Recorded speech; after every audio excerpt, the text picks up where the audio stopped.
Kenny Loggins is here. Welcome to Vancouver. Hi, want a cigar? Right. How much? $5? Yeah.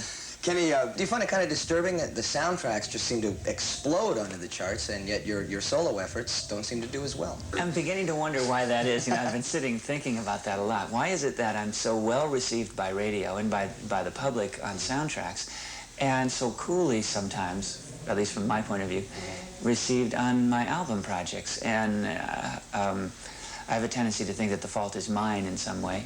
I can't see that. I'm trying. Well, maybe, I don't know, maybe I approach the movie things. All the movie things that I've done have been more rock and roll because the movies needed it, and the visuals needed rock and roll to support them. So I have a tendency to probably write a little bit more lightheartedly and a little bit more rock and roll, maybe a lot more rock and roll for movies than I do for myself. And so something to be gained from that would be to not take your album so seriously, to try and approach my album in the same sort of offhanded way that I would approach a film. That would seem kind of bothersome that almost that somebody's, or so many people maybe wouldn't be interested in Kenny Loggins, but more of the lighthearted, let's have some fun type of thing. That must bother you going into it. Well, not really bother me. How can you be bothered by a hit?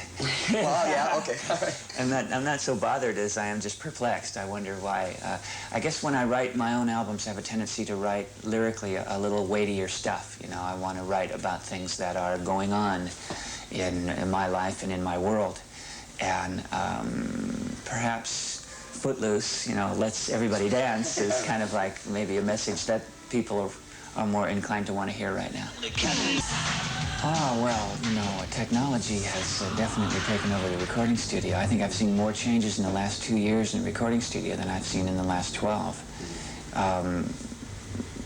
Major changes have happened on the road, whereas when I first started, a band could break, meaning they could, you know, start selling records and become a major act by touring the United States, or touring the world in that particular instance. And it doesn't happen so much anymore. Tours don't necessarily break bands. That's a fallacy that managers try to sell to new bands. Why do you think that is? I don't know. Maybe just because times change and people change. And I don't think, maybe the marketplace is flooded with acts. And it's very rare that an act comes out of the club circuit and becomes a major act. It's done either with hit singles or with videos. And I think the video has replaced the tour. As far as breaking an act goes. So that technology has changed that aspect of the business too. And also I've gotten the feeling in the last few years that rock and roll has become more of a fast food industry. Rock and roll has always been a high turnover business, meaning there's always a new face and there's always a hunger for a new face, but the faces don't seem to last as long as they used to. And people come out for one, maybe two records and are gone, and it happens very, very fast now. So I think it's more like the McDonald's for your ears. What do you think it takes to survive in today's music? Boy, I don't know. That's anybody's guess at this point. I have a feeling that the stock answer might be to strive for quality, but that doesn't necessarily work, you know.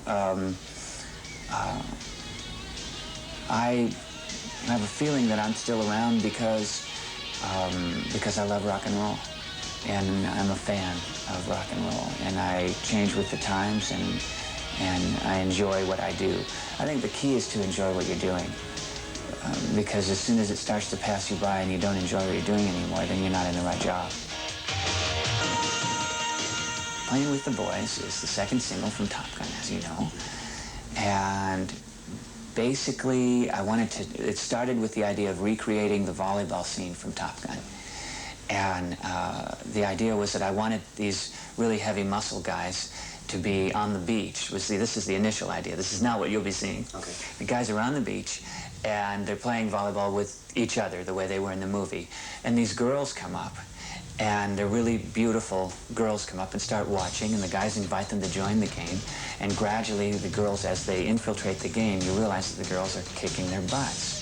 And the reason is because we were hiring semi-pro female volleyball players. And we wanted these intense girls with all the muscles and everything to just pound it out of the guys.